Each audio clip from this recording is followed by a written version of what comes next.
Hello, everyone. Welcome to Gift of Health Weekly Wellness Live. Um, we're here again on Tuesday evening. We're here to answer any questions you may have about health, food, lifestyle, chronic diseases, any questions that you may have about how to stay healthy, be healthy, get off medications, and have more energy and more fun in life. Yeah. So, for those of you who are meeting us for the first time, I'm Dr. Shobha Rayapudi, and this is my lovely husband, Dr. Arjun Rayapudi. We both are lifestyle medicine doctors, and we actually help people struggling with high blood pressure, high cholesterol, diabetes, or any other chronic lifestyle diseases. We help them to set free from the disease and drugs, mostly like prescription drugs, and have more energy. So, like when it comes to diseases, we want to get rid of them, right? We don't want to just manage them. And through these sessions, through this weekly wellness webinars, like we actually empower people, like how they can actually set themselves free from the diseases rather than just trying to manage diseases. So if you have any questions, feel free to ask them here and feel free to share this with your friends and family members who are also welcome to ask questions and know more about this. So let the conversation keep going about preserving, protecting, and restoring health and wellness. That's the goal here. So we are taking some live questions, and we have a few questions that you guys sent out already in the Facebook page and the Facebook group. So here is one question. Meanwhile, let us know where you are joining us from. Also, give a like, love, thumbs up, share this. And that's how many people will know that we are here talking about food and health. So how is the audio from your end? Good, good, good, good. Excellent. There you go. Keep the likes coming. That gives the boost to the Facebook video. Excellent. So for the first question, you guys are ready. Like here we have Sally is asking, what food recommendations for post mastectomy and chemo? So the thing is, um, there is a strong connection between the food and lifestyle and the incidence of breast cancer. Um, and the foods that decrease the risk of getting breast cancer in the first place are also the foods that will help uh, to lower the risk of getting the cancer back again after you have the breast cancer removed. So the foods, which foods increase the risk of breast cancer versus which foods decrease the risk of breast cancer. Research is pointing to like the more processed foods and meats and dairy products one eats, there is a higher risk of getting breast cancer. That means like if you're eating chicken, cheese, eggs, and meats, and you have unprocessed foods, you have a higher risk of getting breast cancer. Whereas if your diet is a whole foods, plant-based way of eating, you're eating lots of fruits, lots of vegetables, whole grains, beans, nuts, and seeds, you have a less risk of getting breast cancer. So mostly like when you increase the fiber intake, you decrease the risk of breast cancer. So the goal is the more fiber you can consume, which is mostly present in plants, if you see. So for every 14 grams of fiber you increase in your diet on a daily basis, you cut down the risk of getting breast cancer by 7 to 10%. And increasing your fiber by 20 to 30 grams is not that hard. Like if you have a oatmeal with the flax seeds and chia seeds, some fruit regularly, and if you have a bowl of lentils with rice, or if you have like a whole grain pasta with lots of vegetables, you already have about 25 30 grams of fiber there. That is just the beginning.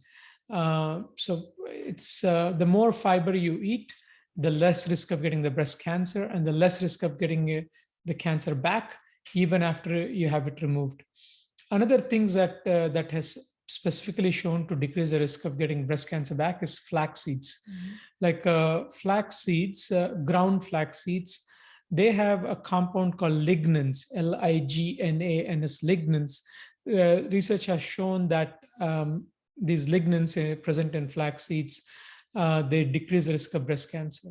Another food that is very commonly misunderstood, but actually lowers the risk of getting breast cancer, is actually whole soy. If you eat whole soybeans like edamame or minimally processed soy like tofu or tempeh, you decrease the risk of getting breast cancers. Green tea is another food that decreases the risk of getting breast cancers. And alcohol in general increases the risk of getting the breast cancer, increases the risk. So you want to cut back or avoid alcohol. Uh, Other lifestyle factors that have shown to decrease the breast cancer are exercise.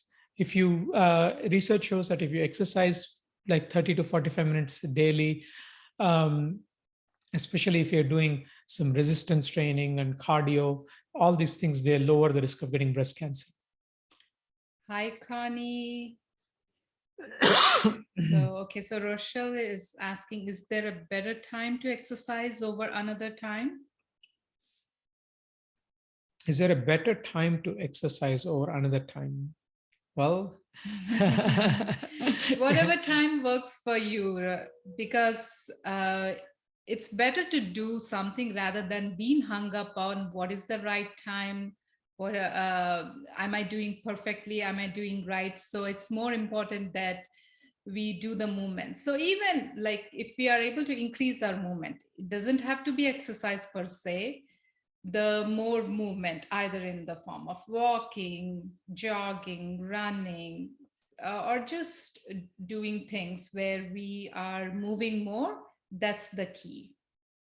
yeah, whatever time that works for you is the best time for you to do the exercise. And we have seen all kinds of patterns with the different patients and clients of us, and we also seen different patterns even with us.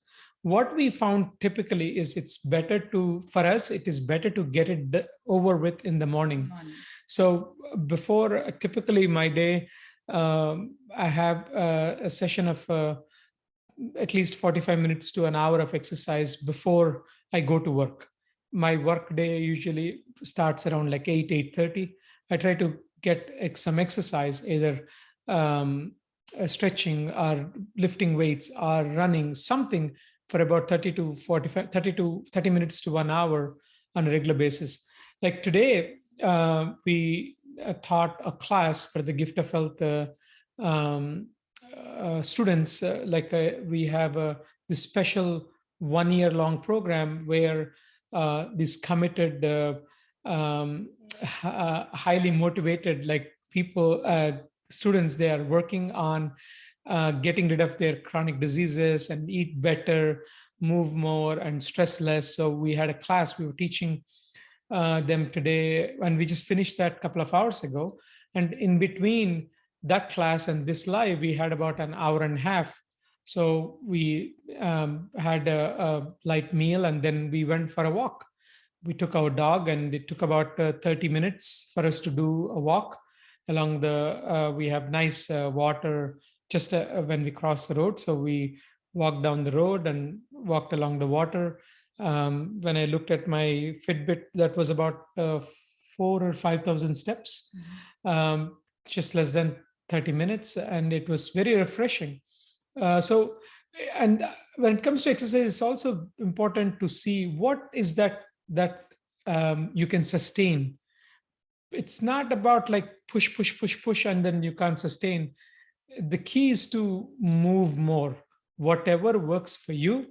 You want to dance, you want to do gardening, you want to do stretching, whatever. Uh, like you can integrate and sustain is the best. If you look at it, the longest living populations like blue zones, people from Ikaria, Greece, Nicoya, Costa Rica, Loma Linda, California, Okinawa, Japan, and Sardinia, Italy. Like there are 5 or 6 areas across the world where people typically live to um, 80s and 90s and hundreds. None of these people went to any gym. These people who lived like 80s, 90s, like where, yeah, they made movement as a part of their daily routine. Like Shobha, like your grandparents, right? Like they were active into 80s and 90s, right? And they never went to gym. They never sat down on the yoga mat to do stretching. It's the way they lived, like they're active from morning to evening.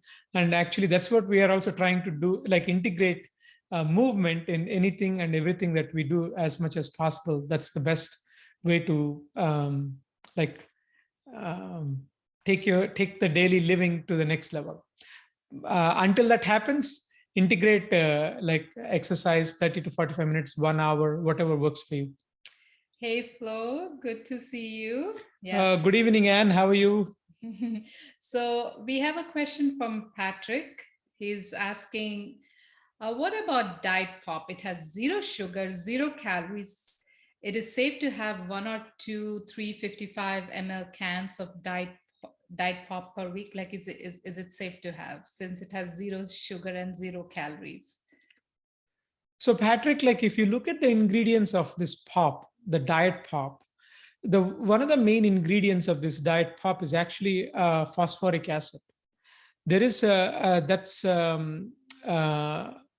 it produces a lot of bloating and acid in the stomach, these soda pops. And it also relaxes the sphincter, the lower esophageal sphincter, which makes it easy for the acid to come up, like acid reflux.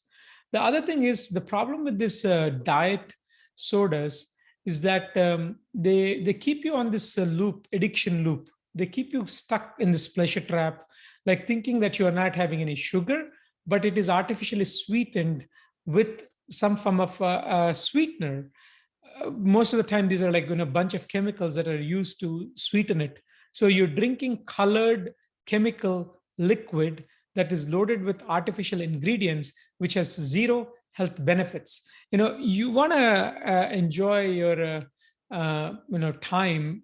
I would suggest like find other ways to enjoy, have a good drink. Like for example, like if you could have some smoothies, like make nice smoothies with some fruit and some flax and chia, or like soya or almond milk and some greens in it.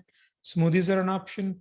Or if you like to just flavor the water naturally, you could take water and slice up some cucumber or slice up some strawberries and melon. So you'll have like a nice flavored water. You can put some mint leaves or squeeze a little bit of lemon or orange. Um, we are not in favor of these diet pops, like looking at the research, looking at the ingredients. I want you to do this test, Patrick. Like just pick up that soda diet pop and look at the ingredients. You'll be blown away. The colors, the chemicals, and some of the ingredients that are used, you can't even pronounce them. And that is a marketing technique, saying that it has zero sugar, zero calories. That's how they actually lure you into drinking, thinking that actually maybe you're not getting any calories by drinking soda pop. You're getting a lot of junk calories when you're drinking that pop. And yeah, you're getting a lot of junk ingredients. Like you may not getting calories, but you're taking a lot of junk ingredients. Rochelle is saying, like, I thought there was some study that came out that linking diet soda to strokes. We are not familiar with this study, but we have seen research showing that some of the ingredients that are used to make these diet drinks, they are increasing inflammation. They promote obesity, even though they have zero calories. But these diet drinks have shown to like make you overeat, and thereby you gain more weight. So I would say if it is just one a week, just let it go and find some other way to enjoy.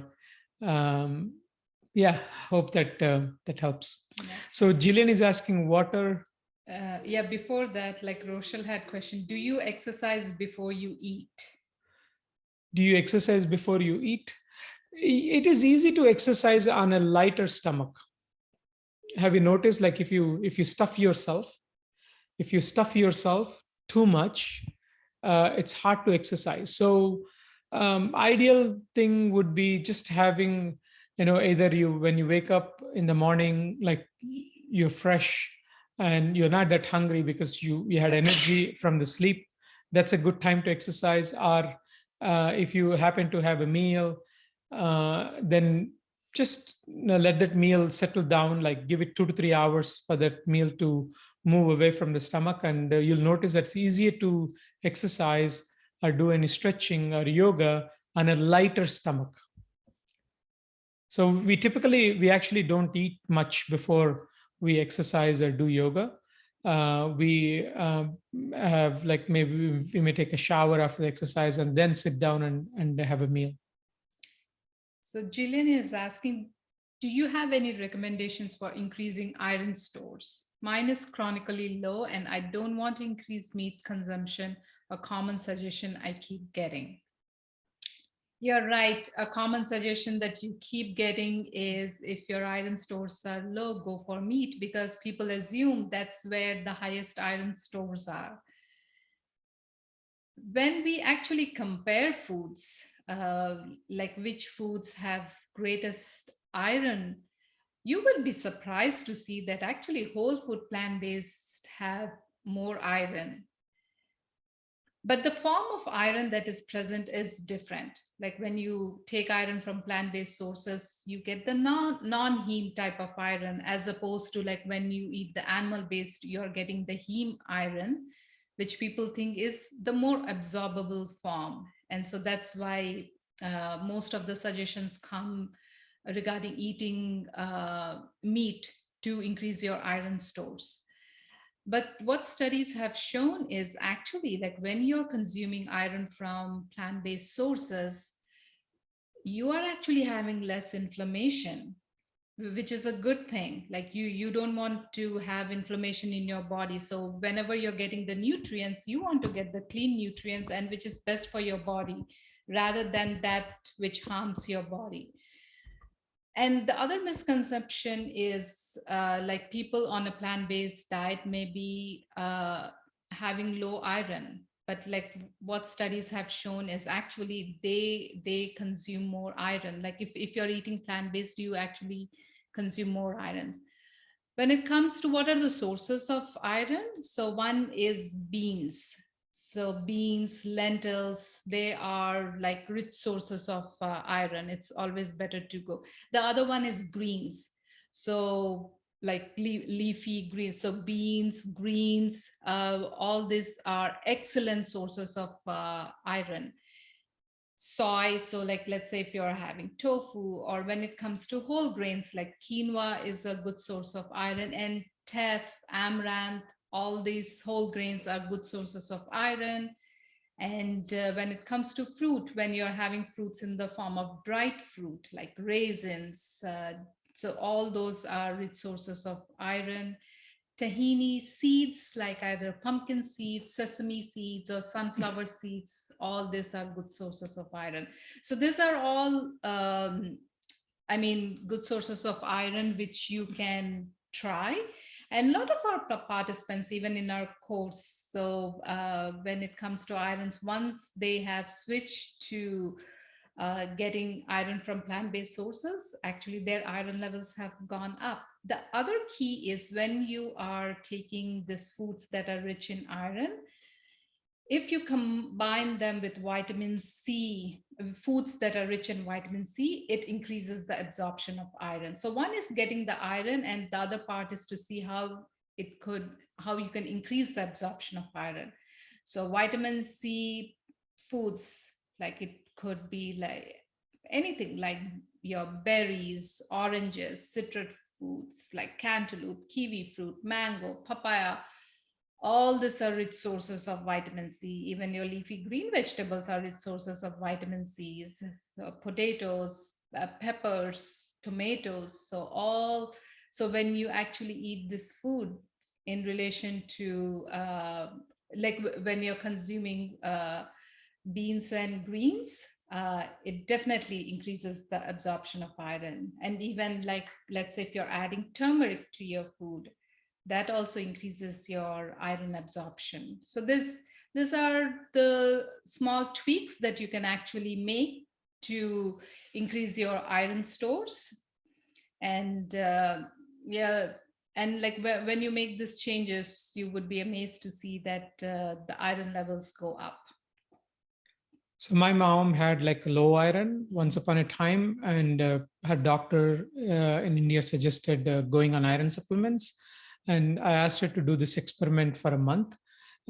Eat a cup of cooked lentils every day, and eat 1 to 2 cups of cooked green leafy vegetables, and also have some oranges or like some lemon on a daily basis, and some pomegranate seeds. So all she did was just make sure that she had that bowl of greens and lentils with some vitamin C rich foods. And in a month, our iron stores improved and her hemoglobin improved, and she did not end up needing going on iron supplements. So if you're having low iron stores, definitely get a workup done. Make sure that there is nothing, make sure you're not Yeah. losing iron from your gut, or like sometimes you could be having like heavy bleeding. People can lose iron from there as well. Like make sure that low iron is not from any occult or like a minor bleeding that you are not able to see with your naked eye. And then just go for the plant based sources of iron. Animal based sources of iron, they're more inflammatory. The heme iron coming from the animals, it's more inflammatory compared to the plant-based iron. Is It's less inflammatory. So Jillian is asking, what are your thoughts on sweeteners that are called natural, such as stevia? See, there is some research showing that things like stevia, these are kind of maybe okay, but the problem with these is these are processed ingredients of these leaves, and they also get stuck in this pleasure trap cycle. Like more you keep eating those so-called natural sweeteners, have you noticed that your sugar cravings don't go away? You just going from just the sugar to these artificial sweeteners, instead of being stuck on this sugar trap or like the pleasure trap cycle. What we suggest is just move towards the natural sweeteners. When I say natural sweeteners, natural whole sweeteners, like use some raisins or use some dates, or use some ripened banana or pineapple or grapes to sweeten things. Yeah, and like just use natural fruits, like whether while you're making oatmeal or even like when you're cooking baked goods, using dates or raisins or bananas. So using a natural form of sweeteners is always a better idea. Yeah, the thing is, when you switch to using fruit or dry fruit for sweeteners, there is a little bit of adjustment. Like when you, because these the powdered artificial sweeteners, these are so concentrated. These are too sweet. So when you switch to these whole food sweeteners, like the that naturally occur, like with raisins or dates or fruits, like your taste buds will take some time to adjust, but within a week or two, your taste buds will start to adjust. And believe it or not, like after a few weeks to few months, when you go back to eating these so-called like stevia based foods or so-called the sugar based foods, you'll find them too sweet. The other thing is the sweeteners may sound good to your tongue, but they're not good for your gut bacteria. And like when it comes to your health, your immune system, it's very much dependent on gut bacteria. So it's always better to avoid artificial sweeteners or even natural sweeteners. So just go for the foods that are found in nature, like fruits or these things that you can naturally sweeten with. Okay. So So, date, one thing we use is like sometimes we make date paste. Like we just take a cup of dates, we soak them, and then we just blend them with water, and that like date paste is we use that in puddings. We use that. Shobha makes like nice rice pudding with it, like using the date paste. We use that in baking. So, and you can also get powdered dates, like a date powder, that if you want to add a spoon or two in your oatmeal or something, that's also um, like a whole sweetener. yeah. So Rochelle is asking, yeah, ఈ yeah. I have heard different things about nutritional yeast. Is it okay? I make a sauce with it that gets me to eat lots of steamed vegetables. So, like, are you concerned about nutritional yeast? But like when it comes to nutritional yeast, yes, it's okay to have it. It's good, and um, you can definitely enjoy the sauce that you make with it, and it's good that like it's increasing your vegetable consumption. So Yeah, nothing. we there is not much of concern like that, is that nutritional yeast is harmful. It's something that can add flavor. Mhm. And some of the nutritional yeast also have a small amount of vitamin B12 in them.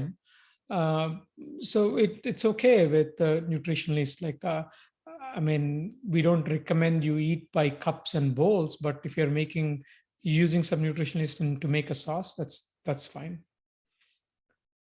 So there is a question from Rose Sherry. Like she's asking, what is the ideal nutrition for younger kids aged 5 and 7?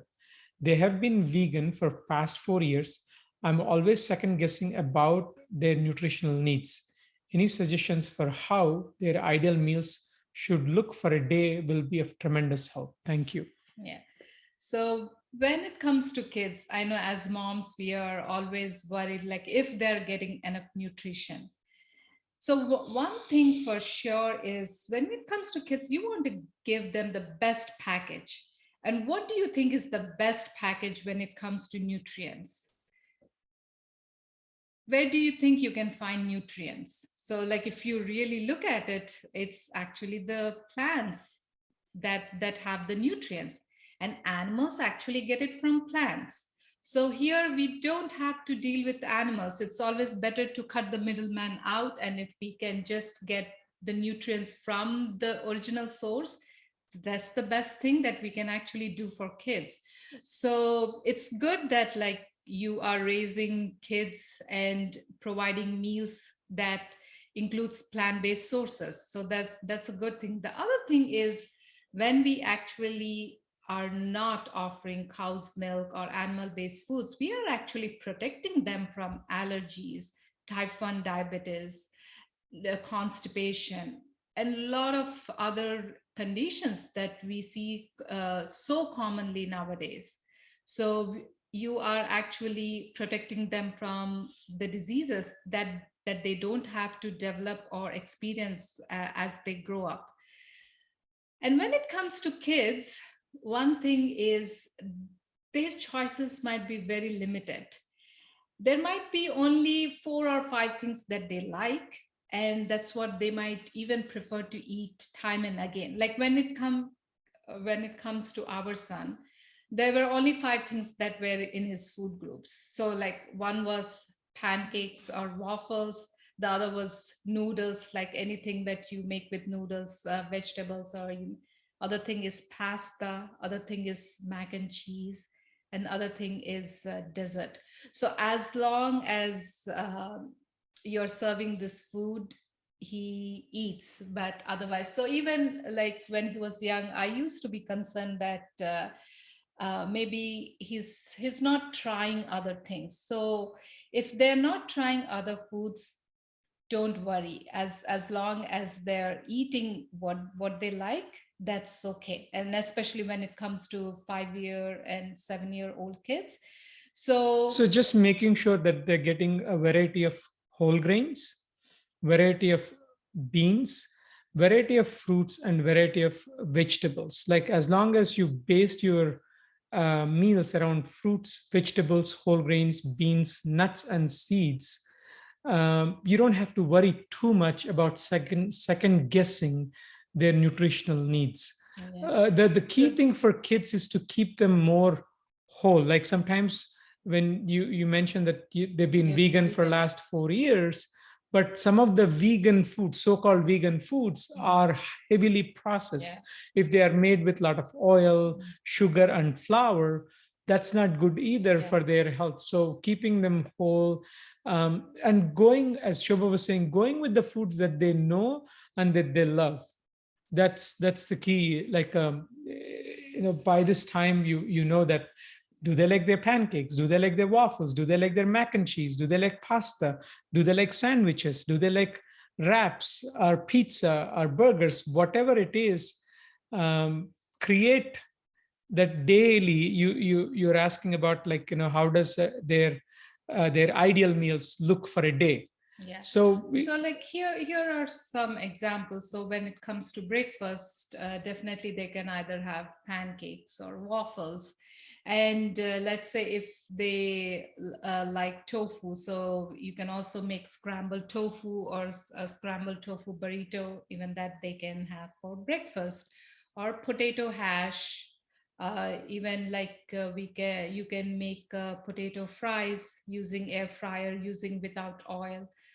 The other thing is they also like toast, and if you use avocado toast, even that's another thing that they might like for breakfast. So these are some of the things that you can provide for breakfast. And when it comes to, like, if you're packing lunches for school, you can either, so if they are familiar with tofu, so like you can just take tofu and in a griddler, um, like we just use one kind, like Tex-Mex spice. We just sprinkle that and put it in the griddler and just chunk them into bite-sized pieces. And those are like chicken nuggets.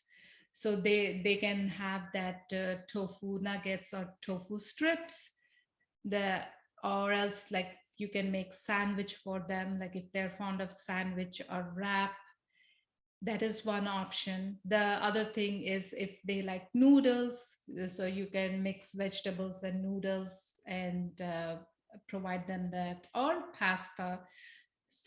The other thing is you can also make burgers using beans, uh, starchy vegetables. So like you can make different types of burgers, either sweet potato burgers or bean burgers. So the and just use the same toppings, like either lettuce, tomato, and they they will definitely enjoy it. So it's always better to see what is that they like, and prepare the foods that they are familiar with, which they will never say no to it. So that's the key, because sometimes even though we prepare different kinds of foods and put it in front of them, they may not want it. And if there are certain dishes that they like it, it's no harm in preparing the same dishes again and again, and providing it to them.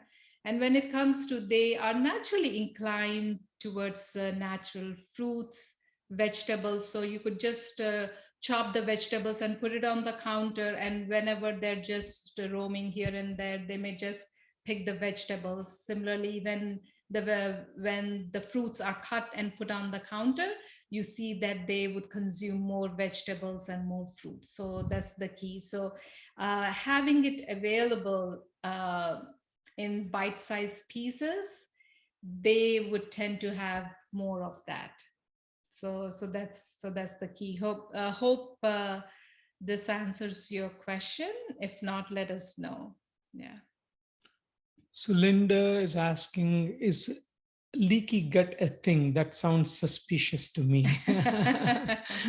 Well, leaky gut is an expression that is used when the gut lining is inflamed. So basically, what makes the gut? So gut, the inner lining of the gut of the gut is made up of single layer of cells. We call that these cells as like epithelial cells. And this single layer of cells actually keeps the food that is either being digested or already digested. This single layer of lining keeps the food away from the our body or the tissues, because it's very, very important to have good integrity, the gut lining to be nice and healthy.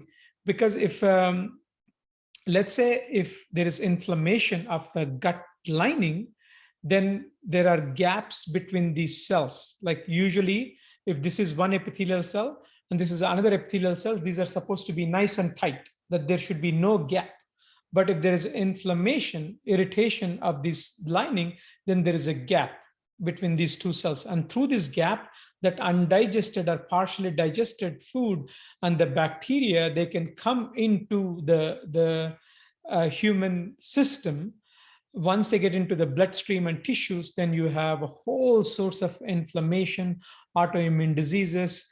So leaky gut is actually, it's a thing, it's a real thing. It can happen when you have inflammation of the gut lining. And so it's very, very important to watch what we are eating. So the foods that increase the inflammation of the gut lining are the processed foods, flour-based foods, meats, dairy products. So the more meat we eat, the more inflammation of the gut lining. And the other thing is, the more meat and dairy products you eat, you have less biodiversity of your microbiome. You might have heard microbiome means it's this, that thing, that's one term, encompasses all the bacteria, like the trillions of bacteria that are resting in our gut and also doing a lot of good things. These microbiome, the bacteria, they help in the digestion of the food, they help in the absorption of the nutrients, they increase our immunity. So 95 to 99% of these bacteria are actually good bacteria.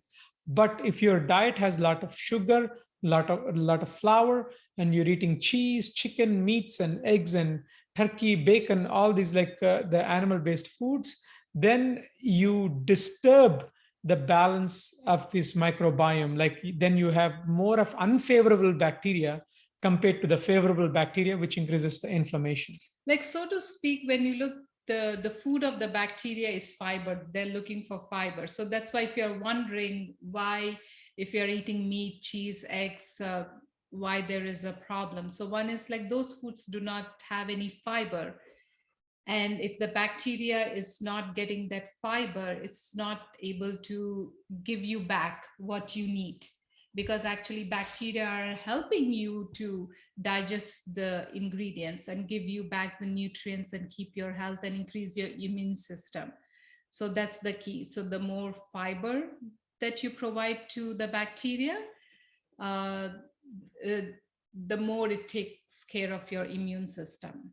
So the leaky gut is actually a thing, and the way you prevent and reverse the leaky gut is actually by switching to whole foods that are plant-based. That means eating more beans, more whole grains, more fruits, more vegetables, lots of fiber from the whole plant foods, and staying away from the animal-based foods and processed foods will give a chance for your gut to heal so that it doesn't leak. Yeah. So Ellen is asking, hi there. I have a challenging situation developing recently, as a close relative, age 59, was diagnosed with a malignant brain tumor. 80% of it was surgically removed 4 weeks ago. He'll be undergoing radiation and chemotherapy soon. Any suggestions specifically dealing with brain cancer regarding diet in a whole food plant-based approach? First of all, sorry to hear that your close relative is going through this, Ellen. The thing is, definitely you want to follow with the protocol that your oncologists are putting them through radiation chemotherapy to shrink that, or slow down the growth, or to get to take care of the rest of the 20% that could not be surgically removed. Yes, while they're going through radiation chemotherapy, the diet and lifestyle can help. Um, it won't hurt.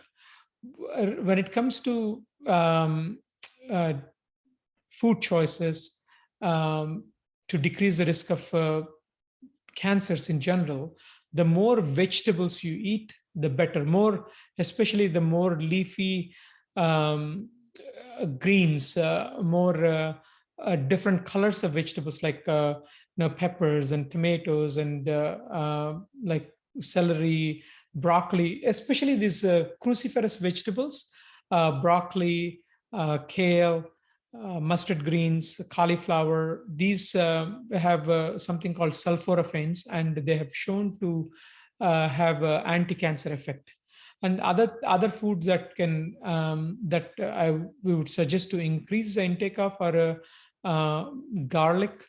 Garlic has shown in many studies to have that decrease the risk of like um, progression of the cancer. And turmeric, onions, berries, mushrooms. These, along with the greens, these foods have shown to decrease inflammation and decrease the risk of getting cancers. And staying away from alcohol, um, these behaviors like doing meditation, especially like healing type of meditation, bringing some calmness, centeredness within the body, within the whole system, has also like improved the quality. Like it's so we're not just focusing on the quantity of life. Like quantity of life is especially very, very important, but also when anyone dealing with cancer, it's so important to focus on the quality of life. So we highly recommend like staying active, maintaining an active lifestyle, doing meditation, connecting with the family, having good time with the family. All these things together with a plant-based diet can help to either slow down the progression, uh, or like if not slow down the progression, it will improve the quality of life. And it will also facilitate, like especially if someone is going through radiation and chemotherapy, it has shown that eating more vegetables, more fruits, more whole grains, it will help them to tolerate the chemotherapy better, if not anything. Rochelle is asking, what are your thoughts about intermittent fasting? Intermittent fasting is one of the best thing you can do. There's no doubt about it. There are hundreds of studies on it. It is one of the most time-tested approach to health. Like it's been practiced all over the world for thousands and thousands of years. Like in Indian culture, the benefits of fasting have been described for over 10,000 years. I mean, it's mentioned in Bible. That's like more than 2,000 years. It's something that is practiced by Muslims all over the world for more than 1,500 years. And just recently, like in last few decades, we are publishing, there is research showing up how beneficial it is. It's like asking, if you just ask our grandma, they know that doing fasting every now and then for a few days and few hours of the day is actually a good thing. And it helps, it rests your digestive system, it regenerates, it regenerates your whole body. Because see, think of it this way. Let's say if you're eating 4 times a day or 5 times a day, that means 4 or 5 times a day that your stomach has to work, your gut has to work, your liver and kidneys, they have to process the breakdown products. But if you're eating 2 times a day, you're cutting down, like your stomach gets rest, your bowels get rest, your kidneys and liver and your blood gets rest. So to heal from the effect from the last food. So definitely there is huge benefit in terms of healing, how it facilitates healing when it comes to intermittent fasting. And for weight loss, for improving insulin sensitivity, or it's so beneficial. Like intermittent fasting has also shown to improve the immunity as well. It maintains, your mind also becomes more clear. But here is the thing though, intermittent fasting will help you. If you are eating garbage during those meals, like you're fasting for 12 to 14 hours, but when you eat, you're eating garbage, like, you're eating cheese and butter and meats and uh, like processed foods, then you have less benefits from the intermittent fasting compared to if you're eating like a whole foods that are plant-based, lots of beans, lots of whole grains, and you just rest. Simply, you have a meal at 8 o'clock, and maybe 8 o'clock breakfast. Have a big breakfast. Research shows that you front load your calories. Like if you eat a big breakfast and lighter lunch and small supper, you are more healthier compared to you don't eat breakfast and then you have a light lunch and you have a big supper. That's actually more harmful compared to eating like a king or a queen for breakfast, like a prince or a princess for lunch, and as a poor man or a pauper for supper. That has been shown to very beneficial and helpful. So that concept is called chronobiology. What that means is, like, during the daytime, our gut bacteria are more active, and when the sun goes down, our gut bacteria and the enzymes, they are not that active. So you tend to pack on more weight if you keep your heavy meals for supper. Rather, we suggest go with big breakfast, light lunch, and a small supper. So 8 o'clock breakfast, 1 o'clock lunch, and maybe 5 or 6 supper. And then if you do that from 6 evening to morning 8 o'clock, you're getting 14 hours of intermittent fasting.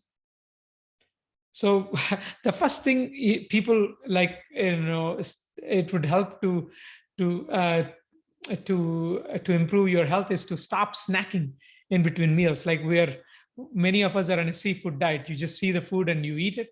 And this snacking, especially the nighttime snacking, it sabotages your health so much. So Ellen is saying it is challenging time. He has great attitude. Your suggestions are greatly appreciated. Thanks, Ellen. And All the best. Yeah. yeah, we understand it is challenging, especially this diagnosis. They take a toll on the family, and it's not easy. So like we wish you all the best, and yeah, hopefully things get settled. So Jean Mills is asking, do you think that different blood types should follow different diets? Well, Jean, this is one of the most commonly asked question, and the thing is, there is no scientific basis, absolutely zero scientific basis to recommend different types of diets for different blood types. There is not even a single published study. If you go to pubmed.gov and you type in blood types and diet, there is not even a single study showing that different blood types people will benefit from different diets. This is a totally like a I know there is a book. Yeah, there is a book that came out. Yeah, like, eat right for your blood type. The person who wrote that book, they haven't done like much of the published research. It's just a like, yeah, to keep it short, just eat lots of fruits, lots of vegetables, whole grains, beans, nuts, and seeds. Like, you need, when you load yourself with the fruits and vegetables, whole grains, beans, nuts, and seeds, like, you are healthier and happier. But if your diet has like processed foods and meats and dairy products, like, you are asking for more inflammation. So, like, in nutshell, there is no reason to do different diets for different blood types. It's asking the same way.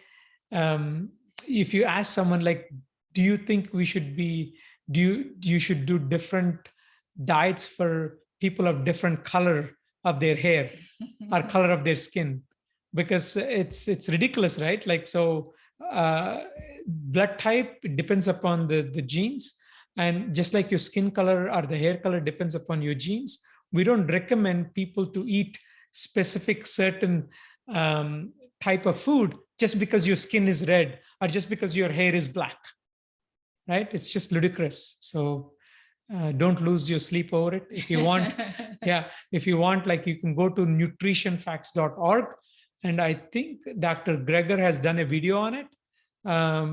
Whether you could, he'll quote like the research there.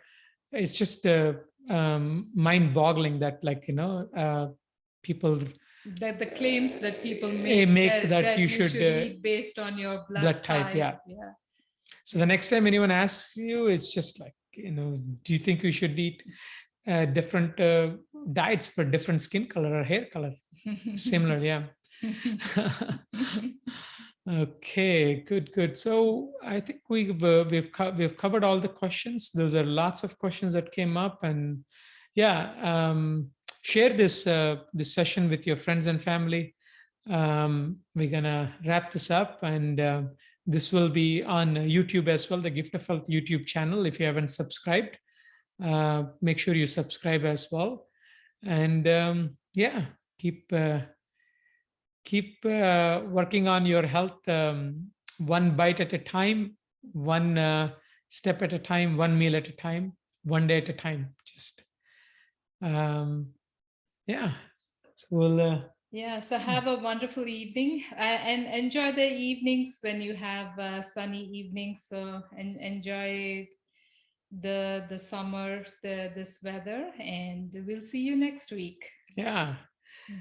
You're welcome, man. Good to see you here. Yes.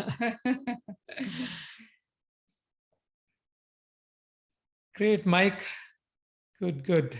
He is asking, Mike.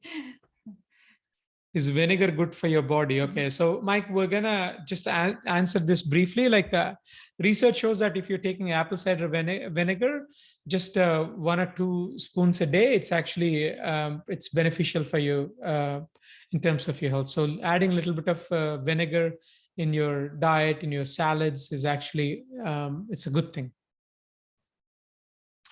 Okay, that's a wrap, and we will see you next week. Okay. Take care, everyone.